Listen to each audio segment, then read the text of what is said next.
अरे काजल उठ जाओ भाई, 8:30 बज चुके हैं, आधे घंटे में मुझे ऑफिस जाना है। अरे तुम बिस्तर छोड़ के उठती क्यों नहीं हो यार, ऐसे काम थोड़ी ना होता है। और मेरे कपड़े प्रेस हुए भी या नहीं, और चाय नाश्ता उसका तो कुछ अता पता ही नहीं है। नेहा, तुमने बाकी औरतों को देखा है? हाँ, 30 साल की होने के बावजूद तुम 50 साल की लगती हो।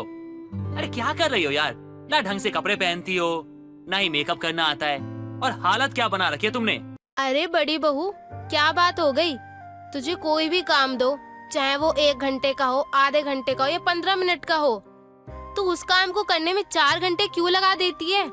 ऐसा भी क्या करती है तू? आइए आज आपको कोमल निवास में रहने वाली नेहा की कहानी सुनाते हैं। कहानी क्या है, इससे आप नेहा की बीती ही समझ लीजिए।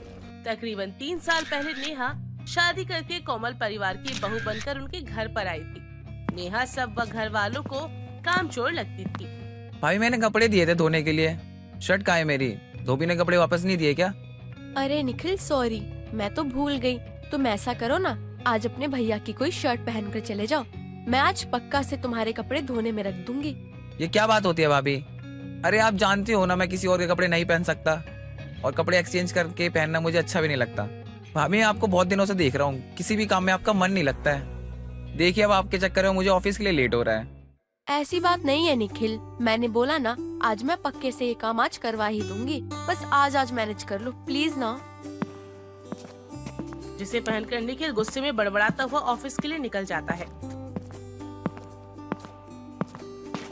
नेहा, अरे क्या कर रही हो तुम यार, दिमाग कहाँ है तुम्हारा? हाँ, मेरी शर्ट का बटन लगाना था तुम्हें, 1 हफ्ते पहले कहा था तुमसे, और अभी तक नहीं लगा। अरे क्या करती हो यार तुम? हाँ, कहाँ ध्यान रहता तुम्हारा? अरे मेरे तो दिमाग से ही निकल गई। तुम नाराज मत हो प्लीज, कोई और शर्ट ट्राई कर लो, इसको यहीं साइड में रख दो, जैसे ही टाइम मिलेगा मैं फटाफट इसमें बटन लगा दूंगी। अरे 1 हफ्ते से ज्यादा हो चुका है, तभी तो कह रहा हूँ तुमसे। अरे 5 मिनट का काम है यार, 5 मिनट में हो जाएगा, और तुमने 5 मिनट के काम के लिए 1 हफ्ता लगा दिया, और अभी तक हुआ नहीं। लेकिन देखो रोहित प्लीज, सुबह सुबह काम का समय है, बहुत सारा काम पेंडिंग है किचन में। अब इस समय मैं तुम्हारा बटन लगाने बैठूंगी तो नाश्ते में देर हो जाएगी, तुम्हें भी तो ऑफिस निकल जाना है ना। प्लीज इस समय तुमने कोई और शर्ट पहन लो, मैं बोल रही हूँ ना, आज पक्का प्रॉमिस मैं आज लगा दूंगी बटन। तभी नेहा रोहित से बात कर रही थी, इतने में सास की आवाज सुनाई देती है। अरे नेहा, क्या बात हो गई? तुम टाइम देखना भूल गई हो क्या? पहले तो 6 बजे हमारे कमरे में चाय आ जाती थी, वो भी टाइम से, हमेशा ही। लेकिन अब क्या बात हो गई? जैसे जैसे समय बीत रहा है तुम तो काम में एकदम ढीली पड़ती जा रही हो। सुबह के 8 बज चुके हैं और अभी तक तुमने चाय नहीं दी हमें। क्या बात हो गई, हमें बता दो। अगर चाय नहीं देनी तो कल से हम खुद बना लेंगे, ये बता दो। देख लो रोहित, यही होता है शादी के कुछ सालों बाद, सास ससुर की इज्जत नाम के लिए बचती है। माँ जी, मैं अभी अंश को छोड़कर आती हूँ, उसकी स्कूल बस का टाइम हो गया है, उसके बाद आकर आपके लिए चाय बना दूंगी। इतना कहकर नेहा सास का जवाब सुने बिना ही बेटे अंश का हाथ पकड़कर तेज कदमों से घर से बाहर निकल आती है। कभी कभी तो मुझे ऐसा लगता है कि इस घर में काम करते करते मैं पागल हो जाऊंगी। अरे काम करने वाली मैं अकेली हूँ और ऑर्डर चलाने वाले इतने सारे लोग हैं, किसी को जरा भी शर्म नहीं आती है। थोड़ा सा हाथ पैर खुद भी चला लिया करे, कभी किसी के काम में मदद भी करवा दे। जिसे देखो मुंह उठा के चला आता है बस अपनी फरमाइशें लेके, बस ये कर दो वो कर दो, बस इनका मुंह ही खुला रहता है हर वक्त, जैसे मैंने आज तक किसी के लिए कुछ किया ही नहीं है। पति तो पति, यहाँ देवर और नंद भी ताने मारने में पीछे नहीं हटती है। पता नहीं कब ठीक होगा ये सब। अब तो मैं माँ जी से बोल देती हूँ जल्दी से निखिल की शादी कर दे और वो अपनी दुल्हनिया लेकर आ जाए, कम से कम साहबजादे का काम तो करेगी ना, और मेरा काम तो कम होगा। नेहा बड़बड़ाकर बस स्टॉप पर पहुंचती है, जहां उसने फटाफट से अंश को बस में बिठाया और घर पर पहुंचकर, बहू कितनी देर लगा दी तूने बाजार से लौट के आने में? देख वर्षा कब से रो रही है। अरे देख जरा इसे क्या हुआ, क्यों रो रही है? देखती हूँ, मुझे दीजिए।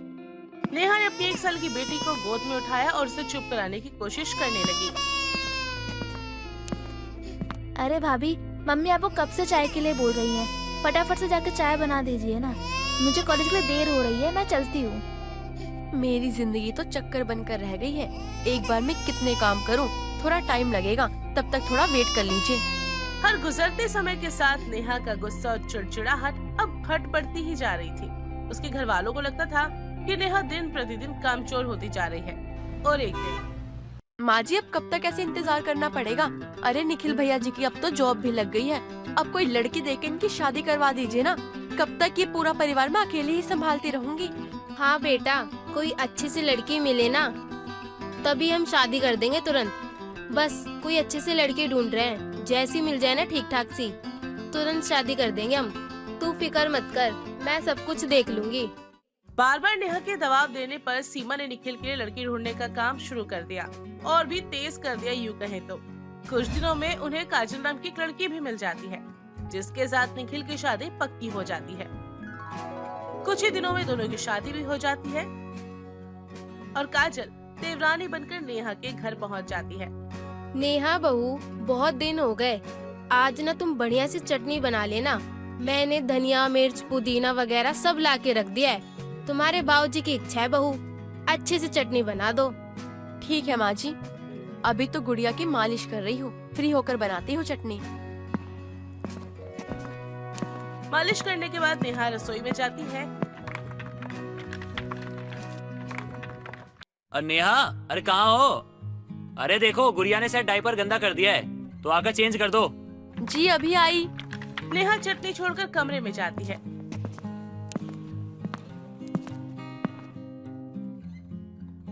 और कुछ देर बाद अरे काजल बहू, ये चटनी का सारा सामान तो ऐसे ही किचन में पड़ा हुआ है। मैंने नेहा से बोला था कि चटनी बना लेना, अभी तक नहीं बनाई। मम्मी जी अब मैं क्या बताऊं? मैं बोलूंगी तो आप कहोगी कि बोल रही हूँ। अब देखो, चटनी बनाने में कौन से 2-4 घंटे लगते हैं, मुश्किल से 5 मिनट का काम होता है, लेकिन उसमें भी दीदी जानबूझकर बीच में छोड़कर चली जाती हैं। और आपको मैं एक बात बताऊं, ऐसे छोटे छोटे कामों के लिए ना आप दीदी को मत कहा करो। अरे अब तो मैं आ गई हूँ ना, आपकी छोटी बहू। आपने मुझसे कहा होता ना तो मैं 2 मिनट में यूँ आपके लिए ऐसी टेस्टी चटनी बनाकर खिलाती ना कि आप अपनी उंगलियां चाटती रह जाती। अच्छा ऐसी बात है, तो ठीक है, अब से छोटे मोटे काम के लिए ना मैं तुझे आवाज लगा दिया करूंगी। और वैसे भी ठीक ही कह रही है तू, किसी भी काम को करने के लिए ना कहो ना तो उसकी शक्ल पे 12 बज जाता है। ठीक ही कह रही है माँ जी, आप छोटा मुंह बड़ी बात। अब कल ही निखिल जी ने दीदी से बोला कि उनकी टी शर्ट में थोड़े से दाग लग गए हैं तो उसे साफ कर दे, लेकिन देखो बाकी सारे कपड़े तो धुल गए, लेकिन देवर जी की टी शर्ट अभी तक वैसी की वैसी ही रखी हुई है। आप लोगों को कोई काम हो ना तो मुझे याद कर लिया करो। अरे भाई क्या जरूरत है 5 मिनट के काम को 5 दिन में करवाने की, मैं सब कर दूंगी ना। और अब आपको बिल्कुल भी उदास होने की जरूरत नहीं है माँ जी। अब आपके इस घर में एक नहीं बल्कि दूसरी बहू भी आ गई है, तो अब बड़ी दीदी तो काम नहीं करती हैं, तो छोड़िए ना, मैं हूँ ना, मैं घर के सारे काम करूँगी। नेहा, शाम को मेरे दोस्तों के यहाँ ना खाने पे चलना है, तो तुम तैयार रहना, ठीक है? जी ठीक है जी। पूरा दिन काम निपटाते निपटाते नेहा को शाम हो गई थी। उसे अपने लिए समय ही नहीं मिला था, यहाँ तक कि वो कोई ड्रेस भी सिलेक्ट नहीं कर पाई और 7:30 बज गए। अरे रोहित जी कुछ ही देर में आते होंगे, मुझे ऐसे हुलिये में देखेंगे तो नाराज हो जाएंगे।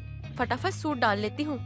नेहा जल्दी जल्दी एक हल्का सा सूट निकालकर पहन लेती है। कुछ ही देर में रोहित भी घर आ चुका था। जल्दी जल्दी वो लोग पार्टी में पहुँचते हैं। नेहा, तुमने बाकी औरतों को देखा है? हाँ, 30 साल की होने के बावजूद तुम 50 साल की लगती हो। अरे क्या कर रही हो यार? ना ढंग से कपड़े पहनती हो, ना ही मेकअप करना आता है, और हालत क्या बना रखी है तुमने।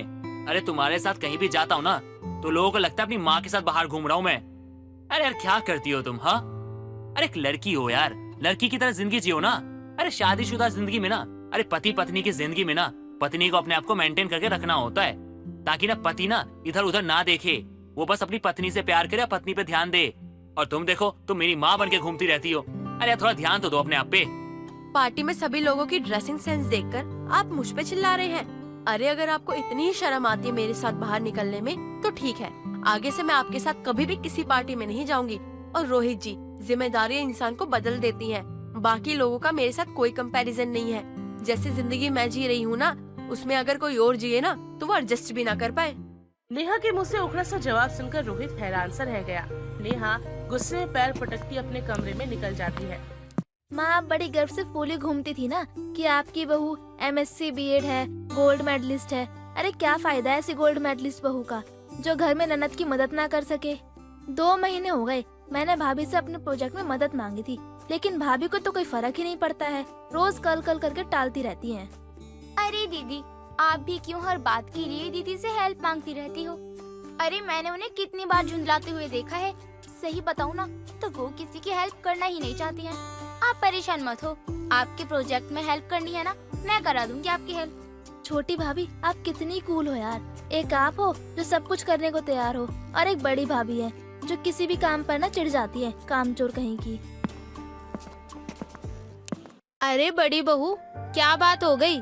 तुझे कोई भी काम दो, चाहे वो 1 घंटे का हो, आधे घंटे का हो या 15 मिनट का हो, तू उस काम को करने में 4 घंटे क्यों लगा देती है? ऐसा भी क्या करती है तू? जी आप ऐसी बातें क्यों कर रही हैं माँ जी? इस घर में ऐसा कोई काम नहीं है जिसे करने से मैंने इनकार किया है। मैंने तो सबका काम खुशी खुशी किया है, लेकिन हाँ कभी थोड़ा आगे पीछे हो जाता है तो आप लोग एडजस्ट कर लिया करो ना। एडजस्ट करने वाली कोई बात नहीं है बड़ी बहू। हम देख रहे हैं ना, तुम्हारा किसी भी काम को करने में ना कोई इंटरेस्ट नहीं रहता, जबकि घर में जो बड़ी बहू होती है ना, उसी का काम होता है कि सारा काम करे। लेकिन नहीं, तुमसे तो होता ही नहीं है। और छोटी बहू को कहो ना तो 10 मिनट में करके दे देती है। तुमको तो बस हर काम में ना काम टालने की आदत हो चुकी है। कुछ भी काम दो तो बस टाल देती हो, कामचोर कहीं की। काजल को अभी परिवार में आए से 6 महीने हुए थे और 6 महीने में काजल ने परिवार को सबको ये एहसास दिलवा दिया कि नेहा का घर की काम या बाकी किसी को मदद करने में कोई मन नहीं है और ना ही उसकी कोई इच्छा है। वो सबके काम को बोझ की तरह करती है, इसलिए धीरे धीरे घर के लोग नेहा से दूर होने लगे। कुछ दिनों बाद काजल की प्रेगनेंसी की खबर घर में पता चलती है और ठीक 9 महीने के बाद काजल एक प्यारी सी बेटी को जन्म देती है। और बेटी के जन्म के बाद अरे काजल, उठ जाओ भाई, 8:30 बज चुके हैं, आधे घंटे में मुझे ऑफिस जाना है। अरे तुम बिस्तर छोड़ के उठती क्यों नहीं हो यार? ऐसे काम थोड़ी ना होता है। और मेरे कपड़े प्रेस हुए भी या नहीं? और चाय नाश्ता, उसका तो कुछ अता पता ही नहीं है। निखिल, मेरा दिमाग खराब मत करो, मैं पहले से ही बहुत परेशान हूँ। अरे पूरी रात सोने नहीं दिया गुड़िया ने, पूरी रात जागकर बच्चों को संभालना पड़ा है मुझे, और मैं जल्दी उठ जाऊंगी। इस बात की उम्मीद मुझसे तो तुम बिल्कुल मत करो। ये क्या बात होती है काजल? अब तो बच्ची भी 6 महीने की हो गई है, बहुत कर लिया तुमने आराम। काम पर ध्यान दिया करो। जब तक शादी नहीं हुई थी ना, तब तक भाभी दिया करती थी मुझे लंच। अब शादी हो गई है, अब ये तुम्हारा काम है मुझे लंच देना। अरे कब तक ऑफिस के कैंटीन में खाना खाता रहूंगा? आपको कुछ समझ में नहीं आता क्या कि मेरे पास एक छोटा सा बच्चा है और उस बच्चे के साथ मेरी क्या हालत हो जाती है पूरा दिन। मुझे दिन में सुकून नहीं मिलता, ना रात में, और ना ही आप मदद करने आते हो। ऊपर से मुझे बातें सुना रहे हो। कोई शौक नहीं है मुझे कि आपको मैं कैंटीन का खाना खिलाऊं। अरे बाबा, बहुत कोशिश करती हूँ, लेकिन नहीं उठ पाती मैं सुबह जल्दी, नहीं हो पाता मुझसे काम। अरे निखिल बेटा, क्या बात हो गई? आजकल रोज तुम्हारे कमरे से ना चिल्लाने की आवाज सुनाई देती है। सब ठीक तो है ना? अरे माँ, मुझसे क्या पूछ रही हो? इससे पूछो ना, क्या गलत करा इसने? अरे 6 महीने की बच्ची की माँ हो चुकी है, लेकिन ऐसा करते है जैसे कि खुद बच्ची हो। अरे घर को देखो, पूरा बिखरा पड़ा है, कोई चीज कहाँ पड़ी है, कोई चीज कहाँ पड़ी है, किसी का कुछ अता पता नहीं है। टिफिन बनाने के लिए कहता हूँ तो टिफिन कभी मिलता ही नहीं है। और शर्ट का तो पूछो ही मत, शर्ट में तो बटन ही नहीं होता है। अगर बटन होता है तो शर्ट फटी होती है। अरे पत्नी का काम होता है घर संभालना, ये कैसी पत्नी है? कौन कहेगा इसे पत्नी?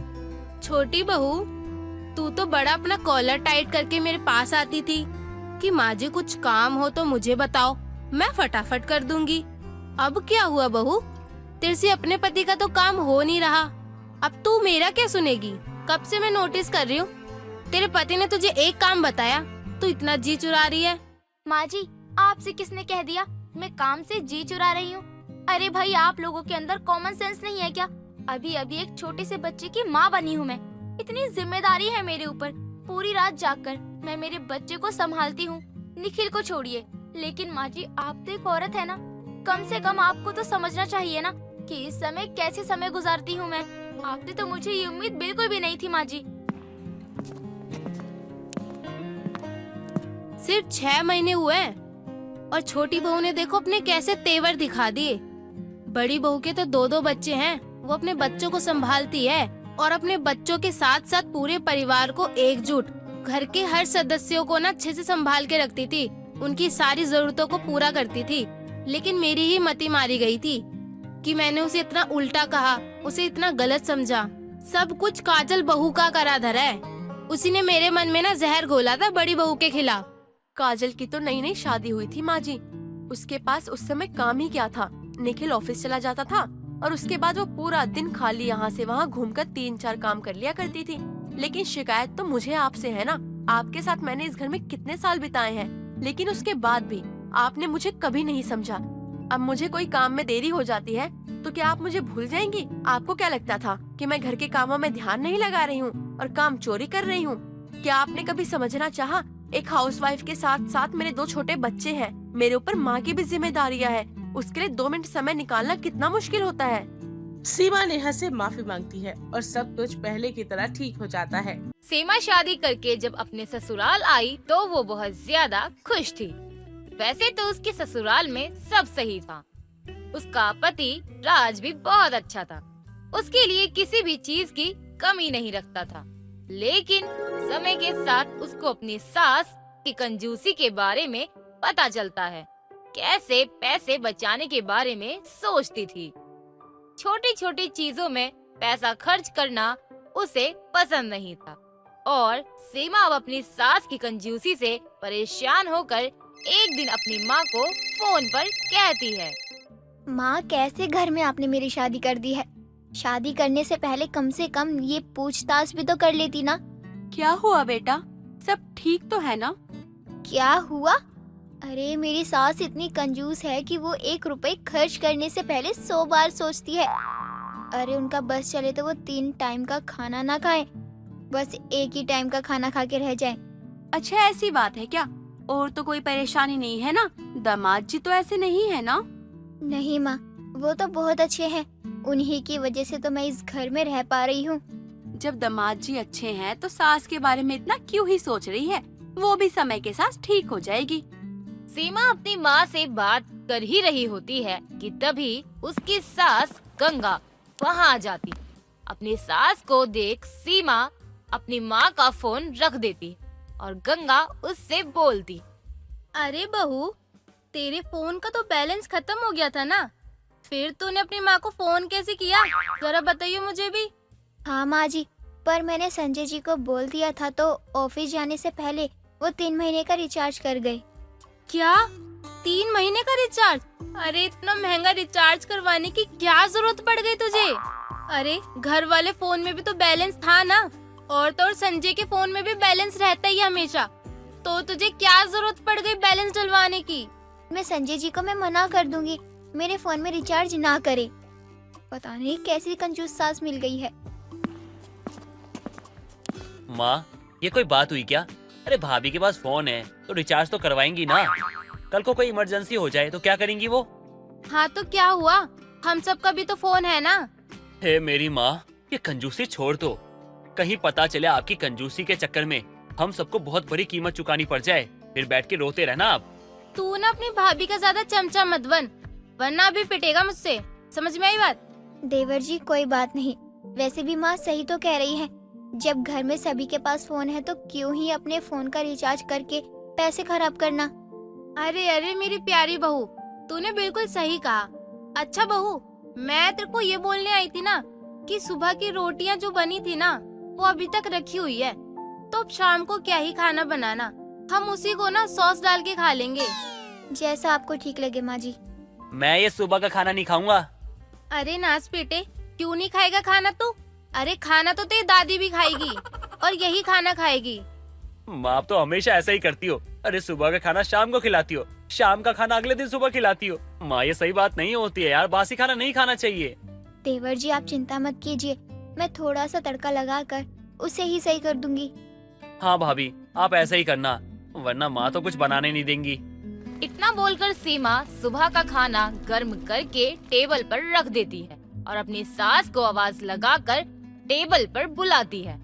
जहाँ सीमा को अपनी तबीयत कुछ ठीक नहीं लग रही होती है तो वहीं गंगा खाना खाते हुए उससे बोलती है, क्या हुआ बहू, सुबह का खाना फिर दोपहर में गले से नीचे नहीं उतर रहा क्या? नहीं माँ जी, ऐसा नहीं है, पता नहीं, पर आज सुबह से ही तबीयत कुछ ठीक नहीं लग रही है। भाभी आप आराम कीजिए, आपकी तबीयत सही नहीं लग रही है। अरे अब क्या हो गया तेरी तबीयत को? मुझे तो देख के ऐसा लग रहा है कि 4-5 पहलवान को तो बिल्कुल पटक ही देगी। अरे ठीक तो लग रही है बिल्कुल। हुआ क्या वैसे तुझे? वो माँ जी, सीमा बोल ही रही होती है कि तभी उसको उल्टियाँ आने लगती हैं और वो अपने मुंह पर हाथ रखकर वॉशरूम में जाकर उल्टियाँ करने लगती है। सीमा उल्टियाँ करके अपने रूम में जाकर आराम करती है। तभी गंगा अपना खाना खत्म करके सीमा के पास जाती है और उससे बोलती है, अरे नाज बेटी, जब तुझे सुबह ही पता चल गया कि तेरी तबीयत ठीक नहीं है तो तुझे क्या जरूरत पड़ गई इतना सारा खाना बनाने की? माँ जी आप खाने की टेंशन मत लीजिए, मैं उसे थोड़ी देर में खा लूंगी। सुबह से 3 बार उल्टियाँ हो चुकी है, मन मचल रहा है और अब तो इतनी ज्यादा कमजोरी हो रही है कि मुझसे उठा भी नहीं जा रहा। अजी हाँ, सुबह से 2-3 बार उल्टियाँ क्या हो गई? महारानी को बिस्तर से उठा नहीं जा रहा। ए बहू चल, ड्रामा करना बंद कर, ठीक है? काम करना है घर का। और हाँ, तुझे क्या लगता है तू बीमार होने का नाटक करेगी तो क्या सारा काम मैं ही करूँगी? चल, तुझे ही करना है सारा काम। माँ जी आपको जो सोचना है सोच लीजिए। माँ आपने तो हद पार कर दी है। अरे भाभी की तबीयत सही नहीं है, उन्हें आराम करने की जगह आप ताने दे रही हो। अगर भाई को ये पता चला ना बहुत गुस्सा करेंगे। हाँ, बोला फिर बोला, मुझे लग ही रहा था ये महारानी का चमचा तो जरूर बोलेगा। ओहो महारानी के निकम्मे देवर, जब मैं इसकी उम्र की थी ना तो मैं घर का सारा काम करती थी और खेत भी मैं ही संभालती थी। 2-3 बार उल्टियाँ क्या हो गई इसको? बिस्तर ही पकड़ लिया इसने तो एकदम से। अरे हमारे घर इतनी नाजुक कली आई है कि उनसे झाड़ू पोछा तक नहीं होता। हाँ माँ आपको तो समझाना बेकार है, आपको समझाना यानी दीवार पे सर मारना। गंगा सीमा को खरी खोटी सुनाकर वहाँ से चली जाती है। रात को संजय घर आता है और देखता है कि सीमा की तबीयत बहुत ज्यादा खराब है और वो जल्दी से डॉक्टर को बुलाकर सीमा का चेकअप करवाता है। चेकअप करवाकर उसको डॉक्टर से पता चलता है कि सीमा प्रेग्नेंट है। ये खुशखबरी सुन सभी बहुत खुश होते हैं और गंगा सीमा के पास बैठकर अपने बेटे से बोलती है, अरे वाह वाह, अब बहुत जल्द मेरे घर में भी बच्चा आएगा। अब तो मैं उसके साथ खेलूंगी। आज तुमने हमें दुनिया की सबसे बड़ी खुशखबरी दी है। मैं तो अभी मिठाई लेकर आता हूँ और माँ आप उसको पूरे मोहल्ले में बंटवा देना। अरे बेटा, अभी मिठाई बांटने की कोई जरूरत नहीं है। अरे बच्चा हो जाने दे, उसकी छठी के दिन मैं खुद बांटूंगी मिठाई, तू टेंशन मत ले। और उसी दिन ना मैं सबका मुंह मीठा कर दूंगी, आस पड़ोस का, अपने रिश्तेदार वालों का, सबका। तू अभी ना पैसे जोड़ने की कोशिश कर, पैसे खर्च मत कर। और वैसे भी अगर अभी तू मिठाई बांटेगा ना तो सब ढिंडोरा पीट देंगे, फिर मत बोलना बच्चे को नजर लग गई। और हाँ, घर में नया मेहमान आएगा तो घर का खर्चा भी तो बढ़ेगा, सोचा है कुछ इस बारे में? ठीक है माँ, पर मुझे खाना तो मिल सकता है ना, या वो भी आप बचाओगी? लेकिन भाई इससे पहले वो तो जान लो कि आज हुआ क्या है। आज कुछ और हुआ है क्या? अरे बहू, तेरे फोन का तो बैलेंस खत्म हो गया था ना, फिर तूने अपनी माँ को फोन कैसे किया? पर मैंने संजय जी को बोल दिया था तो ऑफिस जाने से पहले वो 3 महीने का रिचार्ज कर गई। अरे इतना महंगा रिचार्ज करवाने की क्या जरूरत पड़ गई तुझे? माँ ये कोई बात हुई क्या? अरे भाभी के पास फोन है तो रिचार्ज तो करवाएंगी ना। कल को कोई इमरजेंसी हो जाए तो क्या करेंगी वो? तू ना अपनी भाभी का ज्यादा चमचा मत बन, वरना अभी पिटेगा मुझसे। समझ में आई बात?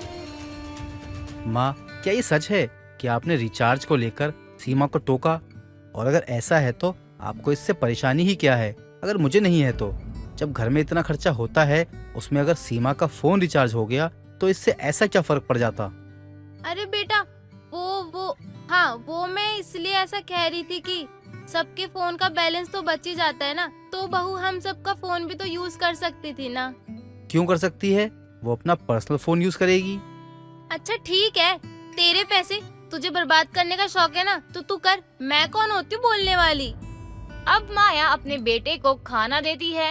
ऐसे ही 5 महीने बीत जाते हैं और एक दिन सीमा गंगा को अपनी दवाई की स्लिप देकर उससे कहती है, माँ जी मेरी सारी दवाइयाँ खत्म हो चुकी है, बस एक कैल्शियम की गोली रह रही है, 1-2 दिन में वो भी खत्म हो जाएगी, तो अब दवाई तो ला दीजिए। अरे बहू इतनी दवाई खाने की कोई जरूरत नहीं है। अरे इतनी दवा खाएगी तो बीमार पड़ेगी और मैं तेरे लिए ना अभी गोंद के लड्डू बना देती हूँ। ये माँ और बच्चे दोनों के लिए फायदेमंद होता है। लेकिन माँ, डॉक्टर ने कहा था कि टाइम टू टाइम दवाई लेना बहुत जरूरी है। अरे आजकल के डॉक्टर को तो बस पैसे कमाने का शौक है। सारे के सारे झोले छाप होते हैं, बस उन्हें ना पैसे चाहिए होते हैं। अरे तू हमारे बच्चों को ही देख ले, वो भी तो बिना डॉक्टर के ही हुए थे और मैंने तो कोई दवा नहीं खाई थी। अरे दवाई फवाई से कुछ नहीं होता, तू मेरी बात मान। कहीं कोई दिक्कत ना हो जाए। कुछ नहीं होगा बहू, कुछ नहीं होगा। अरे हमारी सास ने भी तो यही सब बना के खिलाया था हमें तो कुछ नहीं हुआ, फिर तुझे क्या ही होगा। गंगा उसके हाथों से दवाई की पर्ची लेकर रख लेती है और उसके लिए कुछ गोंद के लड्डू बना देती है। देखते ही देखते महीने बीत जाते हैं और गंगा की कंजूसी बढ़ती जाती।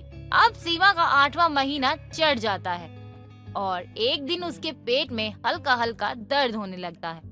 ऐसे ही सीमा दर्द में गंगा के पास जाती है और उससे कहती है, माँ जी, सुबह से ही मेरे पेट में रह रह के दर्द उठ रहा है। मैं सोच रही थी कि आज डॉक्टर के पास एक बार चेकअप करवा लूं। 6 महीने हो गए हैं और आपके कहने पर मैंने एक बार भी डॉक्टर से चेकअप नहीं करवाया।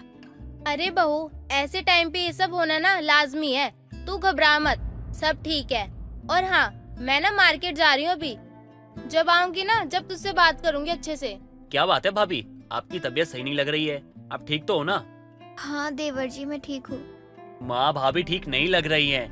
अरे इन्हें डॉक्टर के पास लेकर जाना चाहिए हमें। अरे मैंने कह दिया तो कह दिया कि मैं ठीक हूँ।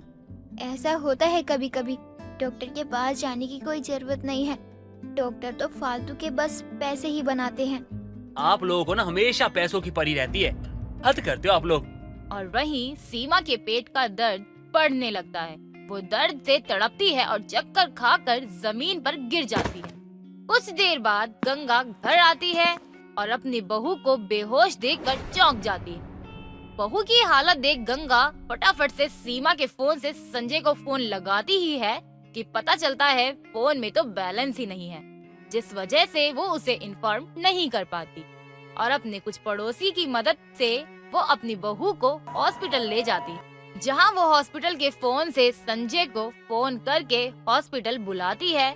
और कुछ देर बाद डॉक्टर सीमा की गंभीर हालत को देखकर गंगा और संजय को डांटते हुए कहती है, कैसे लापरवाह इंसान हो आप लोग। अरे 6 महीने से आप लोगों ने सीमा का चेकअप नहीं करवाया और ना ही टाइम टू टाइम आप लोगों ने उसको दवाई दी। अरे दवाई ना सही, कम से कम उसे खाना तो सही से दे देते। मेरी बीवी और बच्चा ठीक तो हो जाएंगे ना डॉक्टर? उनकी ना हालत बहुत ज्यादा गंभीर है और माँ और बच्चे की जान बचाना ना अब मुश्किल है। भाई, आप ये नहीं जानना चाहोगे कि भाभी की ऐसी हालत क्यों हुई है? कैसे हुई मतलब? क्या बताओ भैया आपको। भाभी को ना सुबह से पेट में दर्द था। उन्होंने माँ से कहा कि माँ जी, मेरे पेट में दर्द हो रहा है, तो डॉक्टर के पास चले या कोई दवाई लाकर दे दीजिए। तो माँ ने कहा कि डॉक्टर वॉक्टर पागल होते हैं, ये फालतू में पैसे बनाते हैं, इनकी कोई जरूरत नहीं है, मैं तुझे घर के नुस्खों से ठीक कर दूंगी। और उन्होंने कोशिश भी की। माँ, आपने तो सच में हद कर दी। मैं नौकरी करने घर से निकलता सिर्फ यही सोचकर कि आप मेरी पत्नी और बच्चे का ख्याल रखेंगी, लेकिन आपकी वजह से उनकी आज ये हालत है। ऐसे ही डॉक्टर सीमा का ऑपरेशन करना शुरू करते हैं और डिलीवरी करते हुए वे उसके बच्चे को बचा नहीं पाते, जिस कारण डॉक्टर्स गंगा और संजय को ये खबर देते हैं और ये खबर सुनकर वो बहुत ज्यादा दुखी हो जाते। तभी मुझे माफ कर दो बेटा। मेरी कंजूसी की वजह से हमारे घर की खुशी चली गई। अब आपके माफी मांगने से हमारा बच्चा तो वापस नहीं आ जाएगा ना। अब हम दोनों उस घर में आपके साथ बिल्कुल भी नहीं रहेंगे। ऐसा मत कीजिए, मैंने अपना बच्चा खोया है। अपने बच्चे की जुदाई क्या होती है मुझसे बेहतर कोई नहीं समझ सकता। इसलिए मैं नहीं चाहती कि आज जो गम मैं माँ जी की वजह से सह रही हूँ, वही गम माँ जी को मेरी वजह से मिले। आज आपकी गलतियों की सजा आपके साथ साथ हम भी सह रहे हैं। सही बोला है किसी ने, माँ बाप के कर्मों की सजा बच्चों को भुगतनी ही पड़ती है। माँ, आज तो आप बहुत खुश हुई होंगी ना। देखो ना, बच्चा मर गया। हाँ, अब बच्चे का पैसा भी बच गया। अब बच्चे में खर्चा भी नहीं होगा। माँ, आपकी कंजूसी कितनी अच्छी हो गई। हाँ माँ, क्या किया आपने, क्या किया। आपको 1000 बार कहा था ना कि माँ कंजूसी छोड़ दो, माँ कंजूसी छोड़ दो, एक दिन भारी पड़ सकता है। लेकिन नहीं, आपकी इस कंजूसी की आदत के कारण आपको कोई फर्क नहीं पड़ा, लेकिन भाई और भाभी ने अपना बच्चा खो दिया। अगर आप भाभी को दवाई दे देती, उनका इलाज करवा देती, तो आज हमारी गोद में एक बच्चा होता। लेकिन नहीं, सब कुछ आपने बर्बाद कर दिया, वो भी अपने पैसे बचाने के चक्कर में। मुझे माफ कर दो। मेरी वजह से ये सब हुआ है, मेरी ही गलती है। मैं अब कभी भी कंजूसी नहीं दिखाऊंगी। गंगा को अपनी गलती का एहसास हो जाता है और फिर वो कभी भी कंजूसी नहीं करती। पहले तो उससे सभी नाराज रहते थे, लेकिन समय के साथ सबकी नाराजगी भी खत्म हो जाती। नक्श अपने दोस्त अमन को गले लगाकर बहुत खुशी से बोलता है। भाई, आज तेरी भाभी रिद्धि ने फाइनली मेरा प्रपोजल एक्सेप्ट कर लिया। आज तू जो मांगेगा वो मिलेगा तुझे। मांग क्या चाहिए? पक्का ना साले, जो मांगूंगा वही देगा।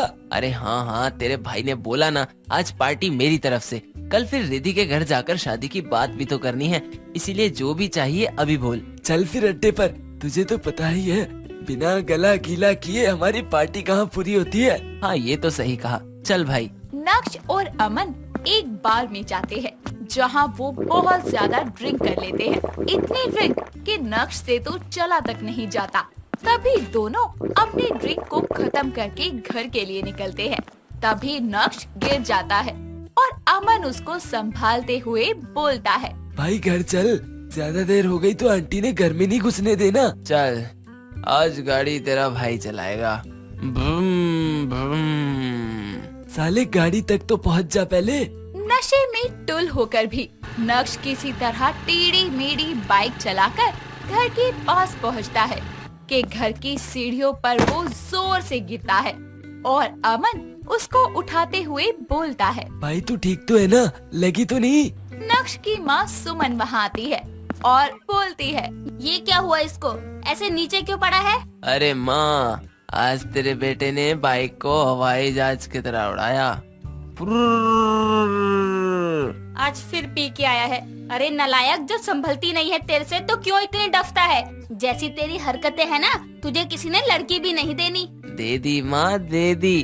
तेरी बहू ने हाँ कर दी, तभी तो पार्टी की। पर अमन मेरे यार, ये आंखें नहीं खुल रही मेरी।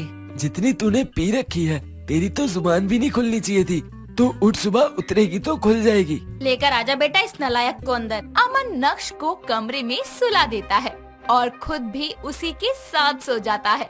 अगले दिन सुबह सुमन नक्श को आवाज मारकर उठाती है तो आंखें खोलकर भी नक्श नींद में बोलता है, माँ अभी तो अंधेरा हो रहा है, सुबह तो होने दो।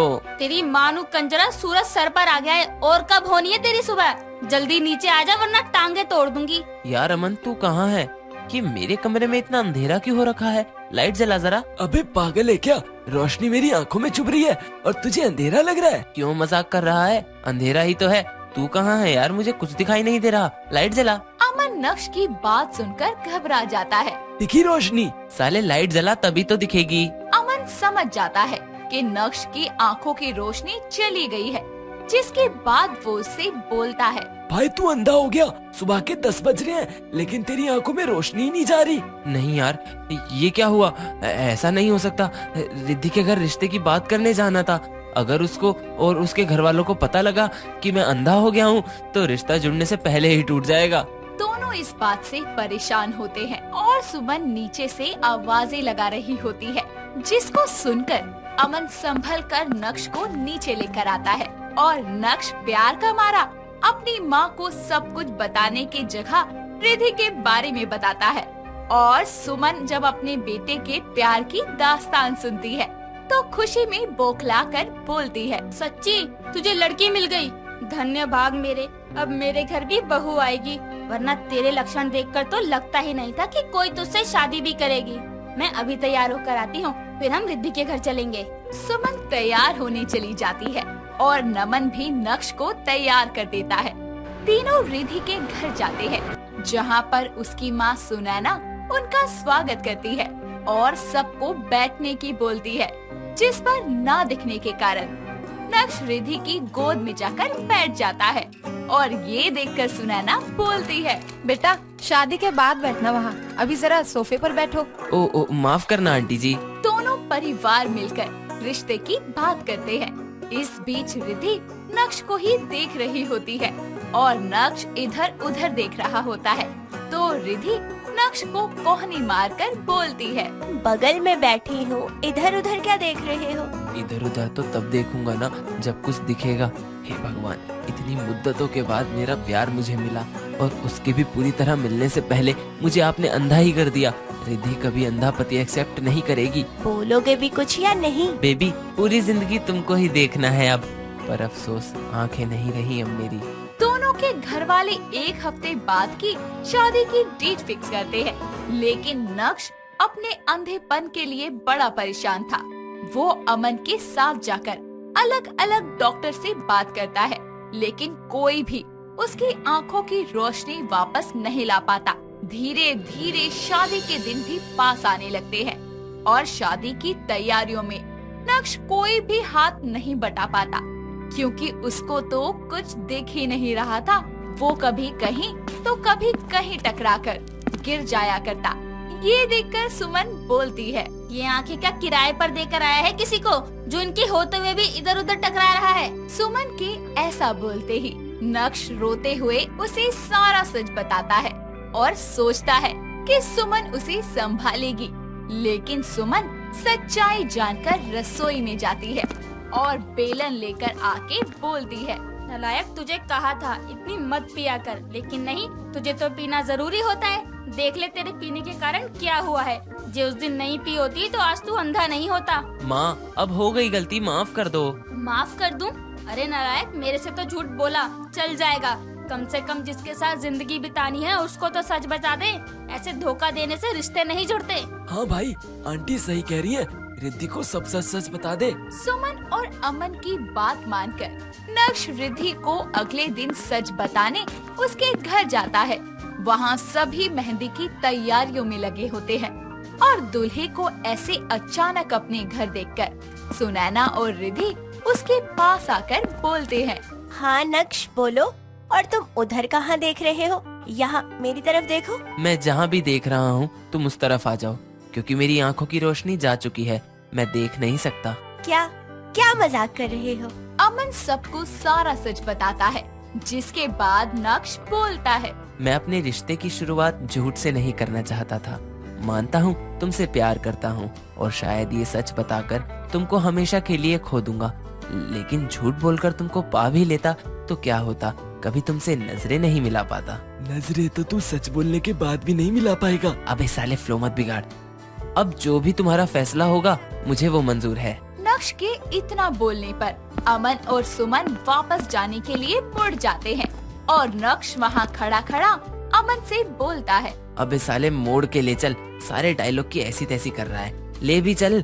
ये चला तो नहीं गया, निकम्मे अमन। नक्श खुद ही धीरे धीरे चलने लगता है कि तभी किसी चीज से उसका पैर टकरा जाता है और वो बस गिरने ही वाला होता है कि रिद्धि उसे संभाल लेती है, लेकिन नक्श को ना दिखने की वजह से वो उसे अमन समझ के बोलता है, साले मुझे छोड़कर चला गया था, अभी गिर जाता मैं। मेरे होते हुए तुम कभी नहीं गिरोगे नक्श। जिंदगी के इस मुश्किल मोड़ पर मैं तुमको अकेला नहीं छोड़ूंगी। ओह वाह यार, स्पीच काम कर गई।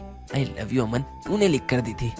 सोच लो रिद्धि, मुझे नहीं पता मैं कब तक ठीक होऊंगा। क्या तुमको ये अंधा पति जिंदगी भर के लिए स्वीकार होगा? हाँ, मुझे स्वीकार है।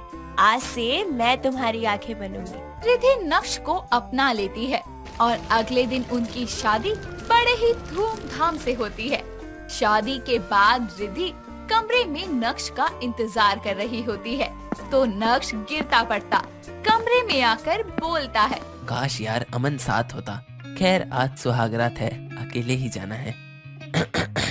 रिद्धि, आज हमारी सुहागरात है, तुम जानती नहीं हो मैं तुमसे कितना प्यार करता हूँ। रिद्धि नक्श को संभाल कर बेड के पास लाती है और नक्श रिद्धि की गर्दन को दोनों हाथों से पकड़कर बोलता है, ये तुम्हारी कमर इतनी पतली और ऊपर कैसे हो गई? बेबी, वो मेरी गर्दन है, अपने हाथ मेरे हाथों में दो। रिद्धि नक्श के हाथों को अपनी कमर पर रखकर बोलती है, अरे मेरे अंधे पति, ये है मेरी कमर। वैसे मानना पड़ेगा, आंखें नहीं है, लेकिन रोमांस कूट कूट कर भरा है जनाब में। रोमांस के लिए आंखों की क्या जरूरत बेबी?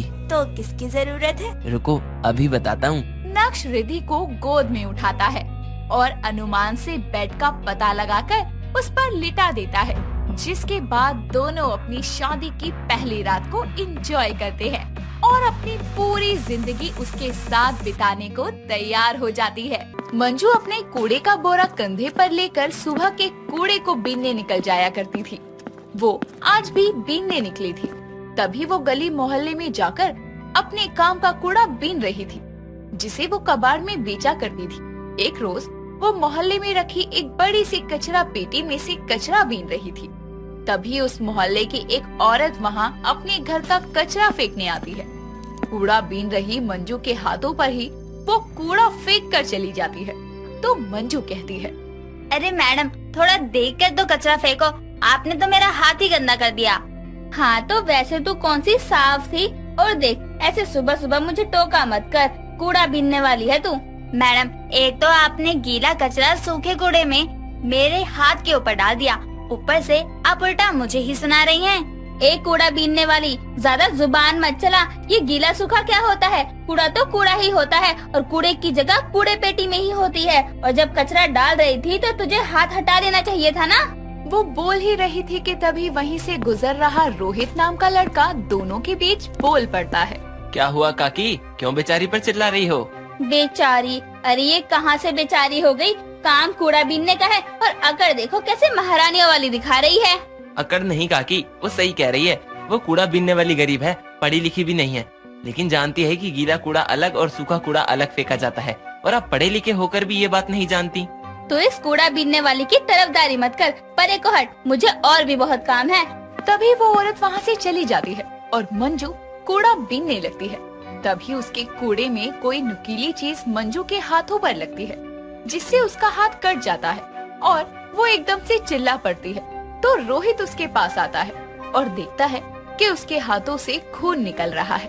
हे भगवान, तुम्हारे हाथ से तो खून बह रहा है। हाँ, लगता है कूड़ा बीनने के चक्कर में किसी नुकीली चीज को हाथ लगा लिया। रुको मैं अपना रुमाल देता हूँ। तभी रोहित अपना रुमाल निकालकर उसके हाथ पर बांध देता है और वहाँ से चला जाता है। उसे अपनी मदद करते देखकर मंजू को अच्छा लगता है। फिर वो अपना बोरा उठाए वहाँ से चली जाती है। मंजू गरीब और अनाथ थी, इसीलिए गलियों में बोरा लिए कूड़ा बीनने का काम किया करती थी। वो एक छोटे से घर में रहती थी और कूड़ा बीनकर कबाड़े को बेचकर जो पैसे आते उसी से अपना गुजर बसर किया करती। ऐसे ही एक दिन शाम के समय वो कूड़ा इकट्ठा किए कबाड़े की दुकान पर जा रही थी, तो गली से गुजरते हुए एक कुत्ता उसका भरा बोरा देखकर उस पर भौंकना शुरू करता है। मंजू डर के मारे भागने लगती है और एक कार के पीछे छुप जाती है। वो कार किसी और की नहीं बल्कि रोहित की थी। वो उसे अपनी कार में बैठे शीशे के अंदर से देख लेता है। तभी वो कार से उतरकर कहता है, डरो मत, वो चला गया क्या? आप? ये गाड़ी आपकी है? हाँ मेरी ही है। गली में थोड़ा संभाल कर चलो, ये कुत्ते अक्सर अनजान लोगों को देखकर भौंकने लगते हैं। मैं तो कबाड़ी की दुकान पर जा रही थी, इस कुत्ते के चक्कर में भागते हुए यहाँ आ गई। एक बात बताओ कि तुम ये कूड़ा बीनने का काम क्यों करती हो?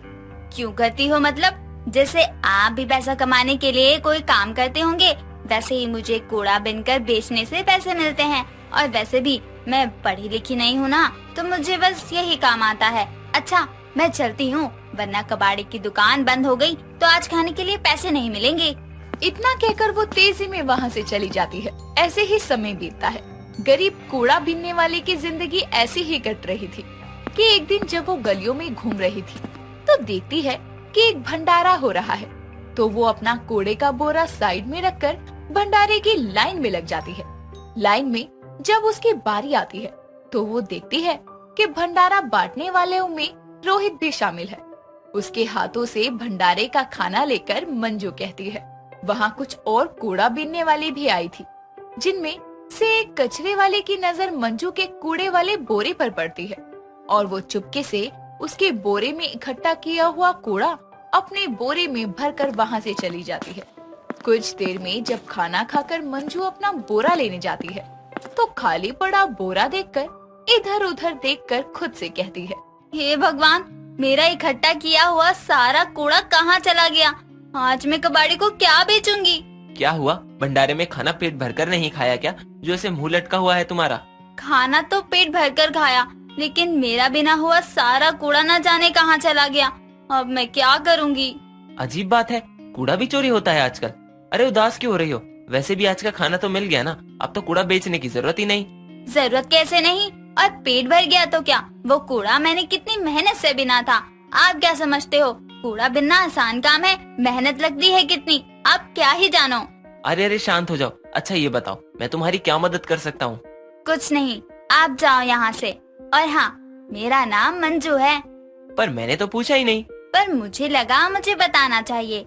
तीसरी बार मिली हूँ आपसे, तीनों बार किसी न किसी तरह से मदद की है आपने इस गरीब कूड़े बिनने वाले की। और मेरा नाम रोहित है।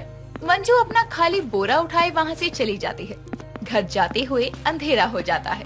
वो एक गली से जा रही थी, तभी देखती है कि एक नकाबपोश आदमी एक बैग को गली में रखे हुए कचरे के डब्बे में फेंक कर चला जाता है। उसे वो आदमी अजीब लगता है, लेकिन जब तक वो कचरे के डब्बे के पास पहुंचती, वो आदमी जा चुका था। तभी उसे कचरे में से किसी बच्चे के रोने की आवाज आती है। वो कचरा पेटी से उस बैग को निकालती है और जब उसे खोलती है तो उसमें उसे रोती हुई एक नवजात बच्ची मिलती है, जिसे देखकर वो पहले तो घबरा जाती है, लेकिन बच्ची को रोता देखकर उसे अपनी गोद में लेकर वो सीधा पुलिस स्टेशन जाती है, जहां वो आंखों देखा सब कुछ बताती है। और पुलिस वाला कहता है, तुमने उस आदमी का चेहरा देखा था जो इस बच्ची को बैग में छोड़ कर गया? नहीं साहब, उसने अपने मुंह पर कपड़ा बांधा हुआ था। वैसे उसके पीछे मैं गई थी, लेकिन अंधेरे में वो कहाँ गायब हो गया मुझे पता नहीं चला। ठीक है, अब ये बच्ची हमारी कस्टडी में रहेगी। तुमने अच्छा काम किया। साहब, मैं तो एक गरीब कूड़ा बिनने वाली हूँ, जो उस कचरा पेटी में इस नन्ही सी जान को देखकर घबरा गई थी। लेकिन साहब, मैं नहीं चाहती इस बच्ची का भविष्य खराब हो, इसलिए मैं इसे लेकर पुलिस स्टेशन आ गई। तुम चिंता मत करो, तुमने अपना फर्ज निभाया। पुलिस इस बच्चे के माँ बाप को ढूंढने की पूरी कोशिश करेगी। धन्यवाद साहब। मंजू उस बच्ची को लेडी कांस्टेबल की गोद में देती है और अपने घर लौट आती है। अगले दिन के अखबार में कचरा पेटी में मिली नवजात बच्चे की खबर छपती है, जिसे पुलिस तक पहुंचाने में गरीब कूड़ा बीनने वाली मंजू का जिक्र था। ये खबर रोहित भी अखबार में पढ़ता है। ये खबर छपने के बाद लोग मंजू को जानने लगते हैं और एक दिन जब वो कूड़ा बीनने के लिए अपना बोरा लेकर निकल रही थी, तभी वहाँ महिला संगठन की कुछ औरतें आती हैं। हमें तुम्हारे किए हुए अच्छे काम के बारे में अखबार में पढ़ा। हम चाहते हैं कि तुम हमारे साथ संगठन से जुड़ो, ताकि हम तुम्हारी सहायता कर सके। साथ ही तुम हमारे साथ मिलकर महिलाओं और बच्चों के लिए काम कर सको। मैंने कुछ खास नहीं किया, जो मुझे करना चाहिए था वही किया बस। इसलिए हम चाहते हैं कि तुम महिला संगठन के साथ जुड़ो। मंजू उनकी बात सुनकर मान जाती है, जिसके बाद गरीब कूड़ा बीनने वाली महिला संगठन में शामिल होकर शिक्षा की प्राप्ति करती है।